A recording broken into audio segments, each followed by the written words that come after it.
Rabbi Marvin Hier, the Dean and founder of the Simon Wiesenthal Center and the Museum of Tolerance.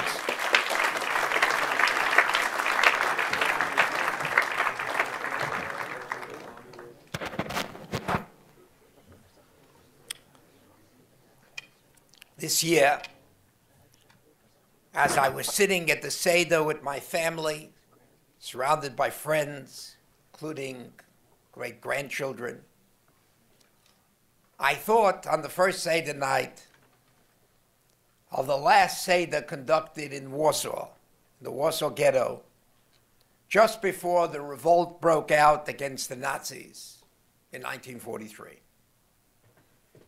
I remember the story of Dr. Aaron Peretz, who witnessed and wrote about the following scene near a hospital. He saw German soldiers in automobiles approaching mothers with children or children who are on their own. And then they began separating the children from their mothers and tossing them into automobiles. Dr. Peretz remembered, I saw mothers screaming. I saw particularly this scene, one mother whose 3 children had been taken away, shouting at the Germans, "Give me back my children." "You may have one," replied the German. She went up to the automobile, and all 3 of her children stretched out their hands to her. All of them wanted to go with her, but she did not know which child to select. She broke down hysterically, weeping, left the scene and the car. Her children never returned. I thought of the Seder that night in Warsaw. I could not imagine how those gathered around the Seder table that night could simply go on. All of them witnessed members of their own family were taken by the Nazis. Also, how could you have a Seder table without children? There was no one there that night in Warsaw, no child, to ask the 4 questions. There was no wine to fill up the cup of Elijah, but they still went on with the Seder and told the story of the Exodus. You know what happened. You know the rest. When the Nazis destroyed the ghetto, amongst the items that were found were Passover Agodas of the last Seder conducted in Warsaw. Then I thought of our times, today, and the double standard the entire world applies to Israel. Something we saw 2 weeks ago.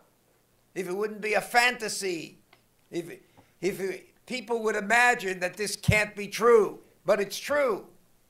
The UN Commission on the Status of Women condemned Israel for its treatment of Palestinian women. Who were amongst the voters? Amongst the voters were Iran and Saudi Arabia, where women every single day are regularly beaten for not being properly dressed. In Saudi Arabia, they can't even drive cars, even in emergencies. Two other countries who condemned Israel that day at the United Nations, Syria and Iraq, where women are regularly arrested and tortured. It's just unbelievable. Yes, sadly, Jews have suffered from a double standard for 3,500 years. Even during good times, let me give you an example. Even during the times of Queen Esther, remember her, in Persia, she had great influence over her husband, King Ahasuerus, who finally allowed the Jews to retaliate against the terrorists who inflicted murder and mayhem against them. So the king, at Esther's behest, issued a royal proclamation. You all remember that royal proclamation. He gave the rights of the Jews to retaliate. But here's the catch, as is written in the book of Esther. They can only do so for one day in the 127 provinces of King Ahasuerus. If you happen to live in the capital city of Shushan, then the Jews were allowed to retaliate for 2 days. That double policy applies today. Hamas is allowed to fire thousands of rockets for an extended period of 8 months all over Israel. As soon as Israel exercises her right of self-defense, the world insists you can only retaliate for a few days.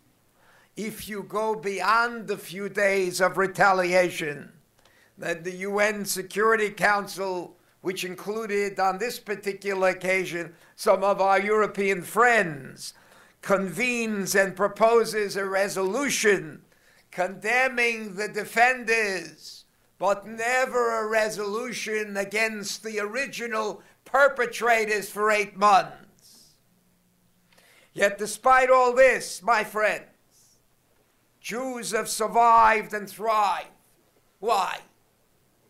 Because they believe what the great Talmudist and philosopher Rabbi Joseph B. Soloveitchik once explained as perhaps the Jewish people's most important contribution to mankind. Their ability, he said, to take to heart the teaching of the Medrash that teaches the following is found in the Medrash. God destroyed many worlds, the Medrash says, before he created this one. Why, says Rabbi Soloveitchik? To teach Jews and human beings to emulate their Creator and to explain to their children and grandchildren how if they experience horror, to pick themselves up by the bootstraps, even when their previous worlds have been decimated and destroyed in places like Auschwitz and Treblinka, to pick themselves up again and to declare with confidence that despite all that suffering, we, the Jewish people, are determined to rebuild, to recreate, to teach our families to laugh again, to contribute to mankind again, to be able to say, as the Creator said of his new world, behold, it is very good, tov miod. That is why when the Second World War was over and 6 million Jews had been murdered, 5,000 survivors found themselves aboard the ship Exodus on its way to the Promised Land. And you know what they did? They published a newspaper, which they called what? They called it Baderech, on the way. Yes, these people who had lost everything in life, if they had suitcases, it was only filled with tragic and bitter memories. Yet they still had the courage to wipe away their tears, to turn despair into hope, to say to the entire world, we choose life again, to smile, to find love, to remarry, to have new families, and to declare to the entire world, V'hinei tov miod. Their message to the world was, in spite of everything, Baderech, we're on the way again to a better world, determined to deliver the message to all of our enemies. Here is our message. Long after you have all been deposited in the dustbins of history, the Jewish people shall still be sitting at their Seder tables, still be singing the same song of our ancestors, which concludes the Seder. V'yosa HaKadosh Baruch Hu, v'shochat l'malach hamoves, Then the Holy One, blessed be He, arose and he slew the angel of death. Chad Gadya, L'shona habo, v'Yerushalayim habnuya.